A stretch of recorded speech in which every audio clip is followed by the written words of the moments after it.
بسم الله الرحمن الرحيم الحمد لله رب العالمين والصلاة والسلام على خير خلقه وآله أجمعين اللهم اشرح لي صدري ويسر لي أمري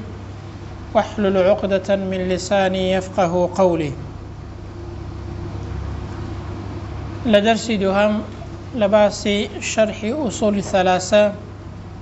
دقينا أو ديري كدلي اعلم رحمك الله بزانا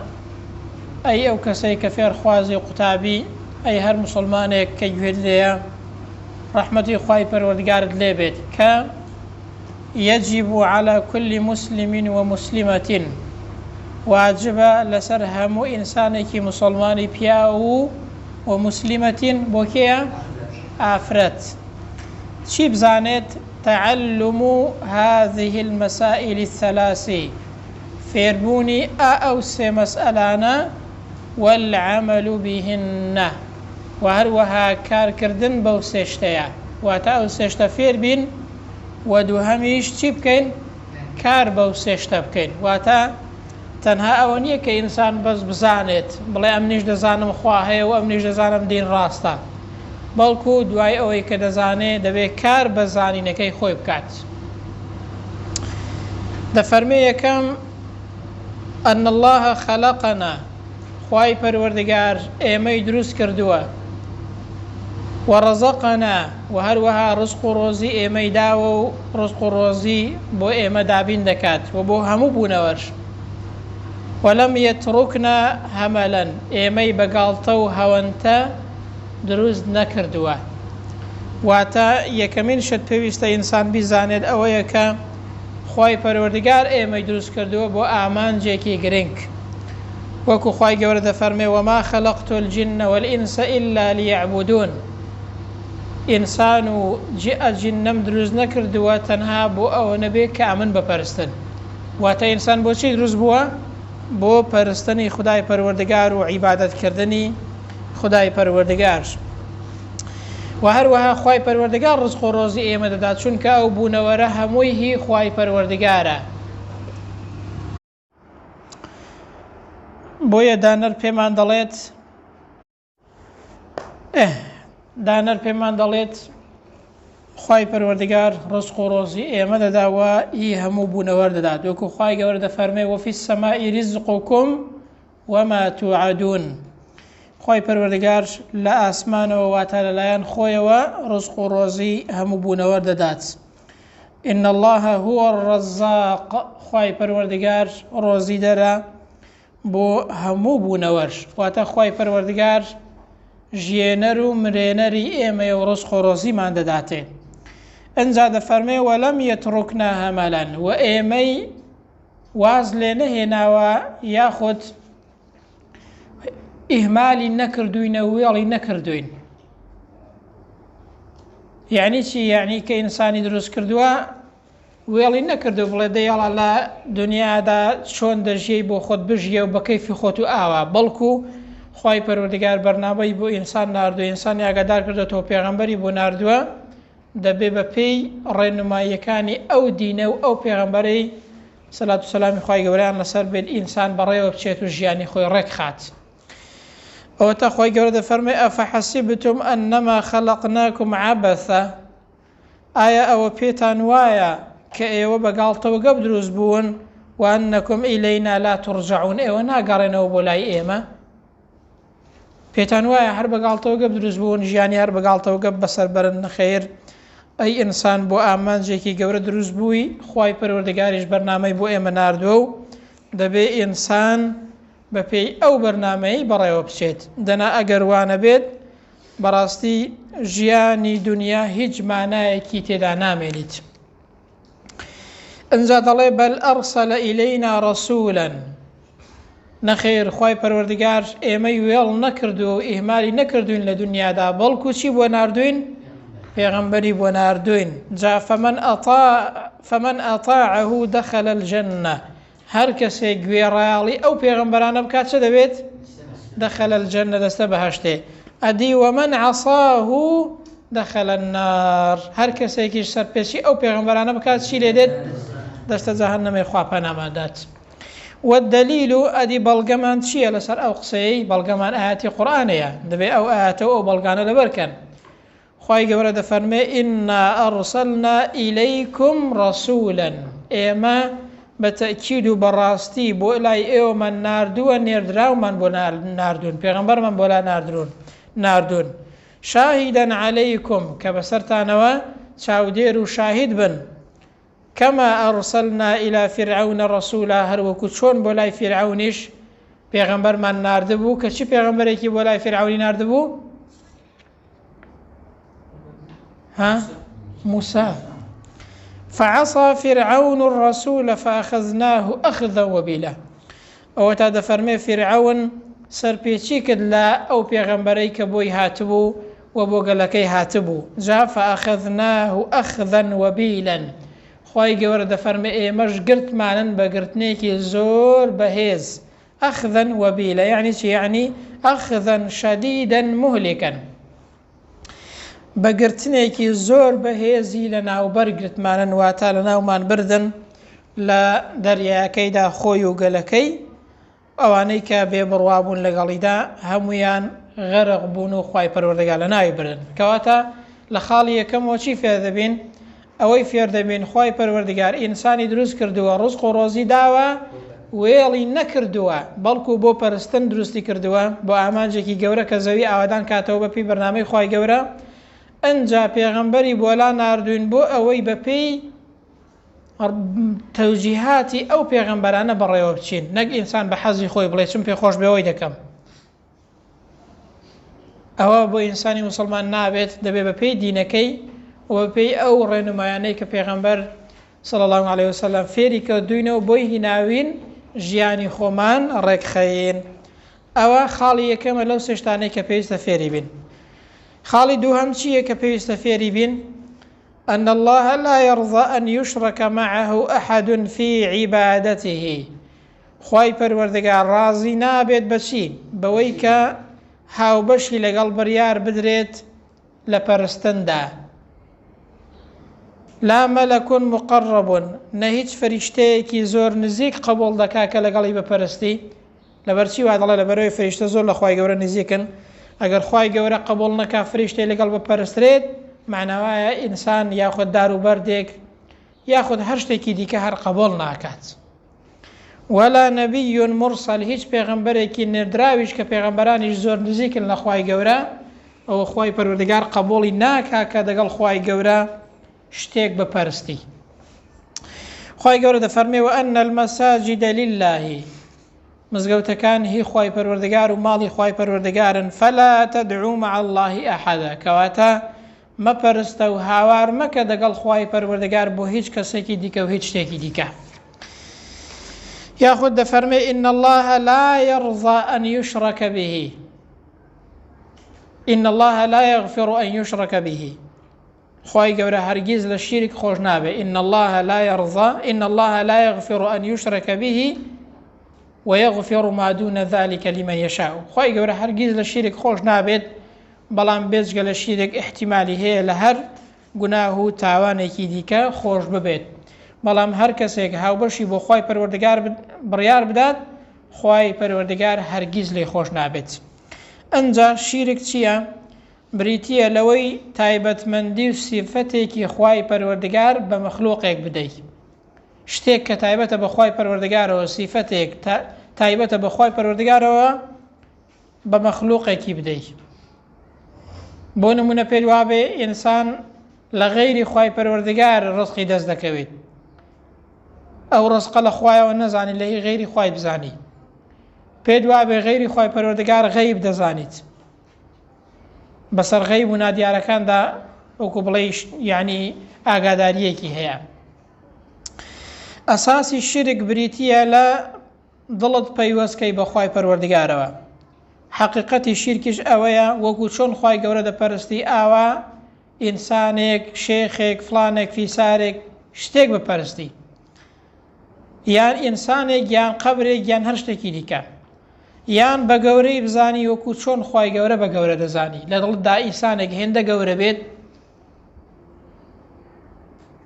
وەکو خوای گەورەی تەماشاکەی چونکە شیرک یعنی هاوتاکردن هینانە ڕێزی خوای گەورە نەک ئەوە تەنها پێ دواوێ شیرک یعنی وا بزانین دووخوا هەنە یوا هەیە پێی وایە کە شیرک تەنها ئەوەیە پێی وایە یعنی وەکو بڵێی دەڵێ دووخوا هەنە نا هەر ئەوەندە نییە بەڵکو شیرک یعنی هینانە ڕێزی خوای پەروەردگار لە بە گەورە زانیندا ئەنجا لە چیدا لە عیبادەت بۆکردندا ئەنجا لە خۆشویستندا ئینسانێک گوتبووی فلان کەسم هێندە خۆش دەوێت والعیاذ بالله وڵا لە خۆشم زیاتر خۆش دەوێت ئەوە چییە؟ ئەوە شیرکە و هاوبەش بە خوای گەورە بڕیاردانە یعنی ئەتوو کەسێک دێنیە ڕێزی خوای پەروەردگار نابێ هیچ کەسێک و هیچ شتێک لەو دنیایدا بێنیە ڕێزی خدای پەروەردگار یان سیفەتێکی خوای گەورە بدەی بە مەخلوقاتێک و بەشیایی مەخلوقاتێکی بزانی برام ئەو بریتە لە چی بە کورتیەکەی بریتە لە شیرک کە شیرک هەرگیز لێ خۆشببوونی نییە هەر کەسێک لەسەر شیرک بمرید إن الله لا يغفر أن يشرك به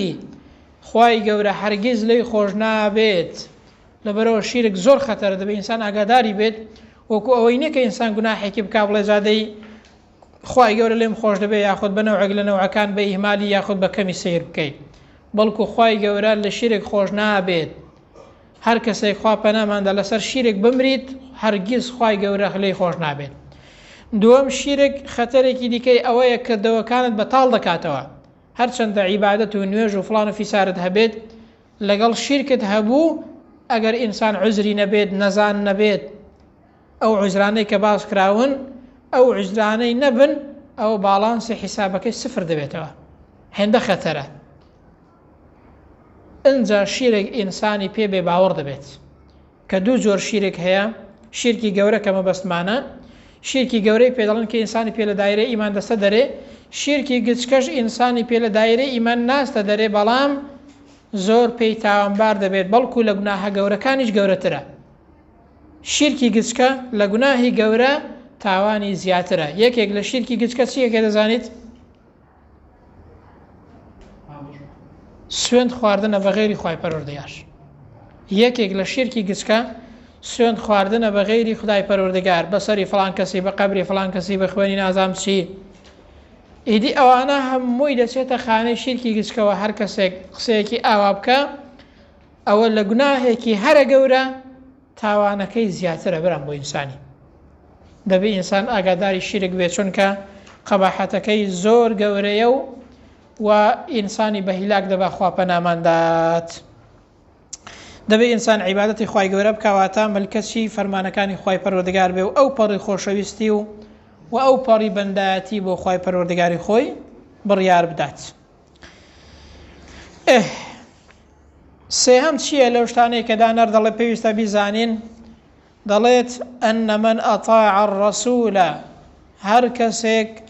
گوێڕایاڵی پێغەمبەر بکات صلی الله عليه وسلم ووحد الله خوای گەورەش بە تاک و تەنها بزانێ یعنی تەوحیدی هەبێت و خاوەنی تەوحید بێت عەلەیکم السەلام ورحمەة الله ووحد الله یعنی چی یعنی تەوحیدی خدای پەروەردگاری هەبێت یەکتاپەرست بێت خوای گەورە بە تاک و تەنها بزانێت ئەو کەسەی کە گوێڕایاڵی پێغەمبەرە و خۆی بە ئەهلی تەوحید دەزانێت لا يجوز له دروست نییە بۆ ئەو کەسە بۆ ئەو مسلمانە چ بکات موالات من حاد الله ورسوله خۆشەویستی بۆ کەسانێک هەبێت کە ئەو کەسانە دژایەتی خوا و دژایەتی پێغەمبەر دەکەن صلی الله عليه وسلم واتە دروست نییە ئینسان خۆی بە مسلمان بزانێت کەچی خۆشەویستی بۆ کەسانێک هەبێت تێکەڵی و ئەو لاو ئیملا و هاوڕێیەتی بۆ کەسانێک هەبێت کە ئەو کەسانە دژی بەرنامەی خوای پەروەردگارن دژمنی خوا و دژمنی پێغەمبەرن صلی الله عليه وسلم بۆچی لەبەر ئەوەی خوای گەورە وامان پێدەفەرمێت و لەبەر ئەوەی یەکێک لە نیشانە هەرە گرنگەکانی ئیمان بریتە لە چی بریتە لە خۆشویستن و هەروەها خۆشەویستی بۆ کەسانی ئیماندار و ڕقلێبوونەوەی کەسانی بێباوەڕە ئەوە یەکێکە لەو سێشتانەی کە ئینسان پێویستە فێری بێت مسلمان و هەروەها کاری پێ بکات جا ئێستا بەڵگە دێنیتەوە ئەنجا دەڵێ وەلەو کانە ئەقڕەبە قەریبین وەلەو ئەو کەسەش زۆر نزیکت بێت و تێکەڵت بێت و خزمت بێت هەر کەسێکی هەبێت ڕاستە ئێمە مەداری لەگەڵ دەکەین ژیانیشی لەگەڵ بەسەر دەبین چاکەشی لەگەڵدا دەکەین بەڵام لە دڵەوە خۆشمان ناوێت خۆشەویستی تایبەتە بە دڵەوە مەبەستی خۆشەویستی دڵە ئەمما کەسێک بێ باوەڕە مانایوانیە کە تو قسەی لەگەڵ ناکەی بەڵکو مەداری لەگەڵدا دەکەی چاکەشی لەگەڵدا دەکەی بۆی سەرنجی ڕابکێشی مسلمان بێت بەڵام لە دڵەوە خۆشەویستیت بەرامبەر ئەو کەسە نابێت لەبەرەوەی ئەو کەسە دوژمنی خوای ئێمەیە و دوژمنی دینی ئێمەیە هەر کەسێکیش دوژمنی دینی ئێمە بێت وەکو ئەوی وایە کە دوژمنی ئێمە بێت یاخۆ دژمنی خوای گەورە بێت مادام ئێمەش بەندەی خوای گەورەن دەبێ بە فەرمانی خوای گەورە بجوڵینەوە ئەوە کۆی وایە دوژمنی ئێمەش بێت والدليل قوله تعالى بلغمان شيء لسر أويك دانر أو قسي دكات بلغمان أوي خواد فرميت لا تجد قوما نابي نودسدناك وهد جور كسانك يؤمنون بالله واليوم الآخر كبروايا بخوا وبروج دعاي هبت أو كسانا يوادون من حاد الله ورسوله خوشويستيان بو كسانك هبه كدجمني خواو وهروها دجمني پیغمبر صلى الله عليه وسلم جاء أو كسانا ولو كانوا آباءهم أو كسانا حتى أقر باوكي شد بيت أو أبناءهم يان أو تانية كرد بيت أو إخوانهم يان أو تانية براشد بيت أو عشيرتهم يان كسك بيل عشيرة قومك وقالك خوت أولئك كتب في قلوبهم الإيمان أو أنا كسانا كان خواي قورا إيماني لدلدان نوسي وانجيجيري كردوا لدلياندا وأيده بروح منه وهروها أو إيماني بهيز كردوا وبشجيري كردوا بروحك للايان خويوا ك مبستي جبرائيل ياخد مبستي بابلين يارمتيكي إلهية وخواي پروردگار للايان خويوا أو إيماني جيجير كردوا أو كساني صفتيان وايا ويدخلهم خواهی گەورەدایان خاتە ناو جەناتین باخچە و بەهەشتێک تەجری من تحتها الأنهار خالدين فيها كروبار بەژێر کۆشکەکانیدا دەڕوات ئەنجا رضي الله عنهم ورضوا عنه ئەنجا خواهی پەروەردگار لەو جۆرە کەسانە ڕازی دەبێت کە سیفەتیان ئاوایە خۆشەویستیان تەنها لە پێناوی خواهی پەروەردگاردایە ئەوانیش لە خواهی گەورە ڕازینە أولئك حزب الله ئەوانە تاقم و دار و دەستەی خواهی پەروەردگارن ألا إن حزب الله هم المفلحون ئاگادار من خەڵکینە ئەی مسلمان تەنها تاقم و دار و دەستەی خوای پەروەردگار ئەوانەی کە سەر بە بەرنامەی خوای پەروەردگار و لەسەر بەرنامەی خوای گەورەن ئەو کەسانە سەرفراز دەبن لە دوا ڕۆژێدا خوا پەنامەندە ئەوانی دیکە هەمویان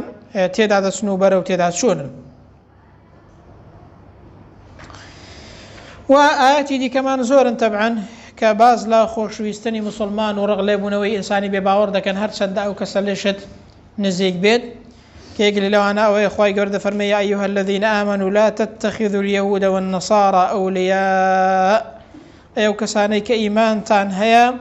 کەسانی جوولەکە و مەسیحی مەگرن بە خۆشەویستی خۆتان بۆچی چونکە ئەوانە هەر هەندێکیان پشتیوانی هەندێکیانن و دروست نییە ئینسان خۆشەویستی و تێکەڵیان لەگەڵدا بکات جا مەبەستمان لەو خۆشەویستیە چییە؟ مەبەست ئەوەیە لە دڵەوە خۆشت نەوێن بەڵام مانای وانییە مەداریان لەگەڵ نەکەی یان لەگەڵیان نەژی یان قسەیان لەگەڵ نەکەی بەڵکو ئاساییە مەداریان لەگەڵ دەکەی و چاکەشیان لەگەڵ دەکەی بۆ ئەوەی کە سەرنجیان ڕابکێشی مسلمان بن بەڵام لە دڵەوە کەسانی بێباوەڕت خۆش ناوێن ئەنجا هەر کەسێک مسلمانێکی ملتەزیمی چاک بێ دەبێت لە دڵەوە خۆشت بوێ لەبەرەوەی فەرمانی خوا و فەرمانی پێغەمبەرە صلی الله عليه وسلم هەر کەسێکیش بێباوەڕێکی مطلق بێت تەواو بێباوەڕ بێت دەبێت بە هیچ شێوازێک خۆشت نەوێت بەڵام مەداری لەگەڵدا دەکەی ژیانی لەگەڵدا بەسەر دەبەی بۆی سەرنجی ڕابکێشی چاکەشی لەگەڵدا دەکەی بەڵام لە دڵەوە خۆشت ناوێت ئەدی هەر کەسێک مسلمانێکە بەڵام خراپەی هەیە باش بەڵام خراپەی هەیە ئەو کەسە ئەمە چ دەکەین لە بەرامبەری ئەو کەسەدا بە ئەندازەی ئەوەی کە چاکەی هەیە و ئیمانی هەیە خۆشمان دەوێت بە ئەندازەی ئەوەی کە خراپەشی هەیە ڕقمان لێ دەبێتەوە و هەروەها ڕقمان لە خراپەکەی دەبێتەوە ئاوایە برا هەر کەسێک مسلمانێکی ملتەزیم بێت تەواو دەبێت خۆشت بوێت لە دڵەوە لە بەرەوەی دینەکەمان وامان فێر دەکە هەر کەسێکیش مسلمان غەیرە مسلمان بێت بێباوەڕ بێت بە هیچ شێوازێک خۆشەویستیمان بەرامبەری نابێت هەر کەسێکیش چاکە و خراپەی هەبێ مسلمان بێت بە ئەندازەی ئیمانەکەی و بە ئەندازەی ئەوەی کە چاکەی هەیە خۆشمان دەوێت بە ئەندازەی ئەوەی کە خراپەشی هەیە ئەوە خۆشمان ناوێت. ئەبەو شێوازەیەی دەبێت ئینسانی ئیماندار وەریابێت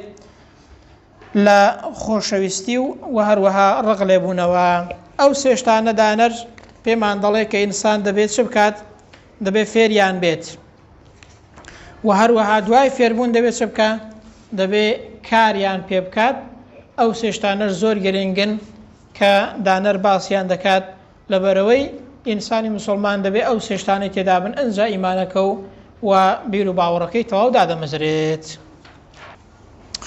جا بەڕێزان شیرک چییە کە خەتەرەی بۆ سەر ئیمانی ئینسان هەیە؟ لەبەرەوەی بە کورتەکەی باسی دەکەین دەکرێت لەبەریکەن. شیرک بریتیە لە پەرستنی غەیری خوای پەروەردگار وەکو ئەوەی کە ئینسان عیبادەتی خوای گەورە دەکات، یان بە گەورەگرتنی غەیری خودای پەروەردگار جا هەر شتێکی هەبێت ئینسان بەیان غەیری ئینسان بێت وەکو ئەوەی کە خوای گەورە بە گەورە دەگری لە دڵتدا وەکو خوای گەورە بێت ئەوە هێناوتە ڕێزی خوای گەورە هاوبەشت بە خوای گەورە بڕیار داوە. یان ئەوەتانەیان لە خۆشەویستیدا وەکو خوای گەورە خۆشت بوێت، یان ئەوەتانێ سیفەتێکی خوای گەورە تایبەتمەندیەکی خوای گەورە بدەی بە مەخلووقێک وەکو ئەوەی کە پێدوایە خوای گەورە ڕازقە پێدوا بێ ئینسانێکیش ڕازقە وەکو خوای گەورە دەتوانێت ڕزق و ڕۆزی بدات. بەڵکو ئەو سیفەتانەی تایبەتن بە خوای گەورەوە دەبێت تەنها بیان دەی بە خوای گەورە لە دڵتدا ئاوا بێت،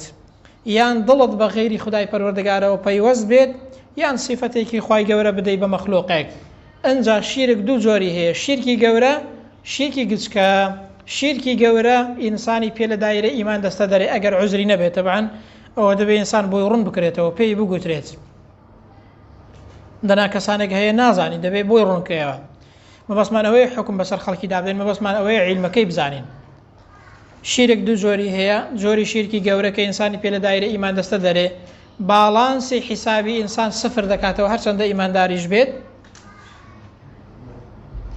باشە بەرەم و هەرگیزیش لە خۆشببوونی نییە شیرێک ئەگەر ئینسان لەسەری بمرێت. شیرکی گچکەش باسمان کرد بریتە لە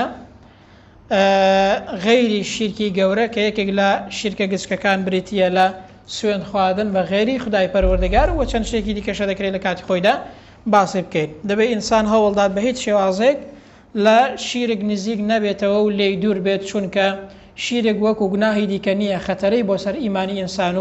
و بۆ سەر بیر و باوەڕی ئینسان هەیە. خوای گەورە هەموو لایەکی پارێزراوکە دەبێت ئەو باسە و ئەو باسی شیرکە لەبەر بکەن بۆ ئەوەی کە ئینسان لێی دوور بێت. دەرسی دووهەمیشمان کۆتایی پێهێنا تا دەرسی سێهەم. خوای پەروەردگار لە هەموو لایەکی خۆش بێت و شارەزامان کە لە دینی خۆیدا ئینشاءالله. وصلی الله علی سیدنا محمد وعلى آله وصحبه أجمعين.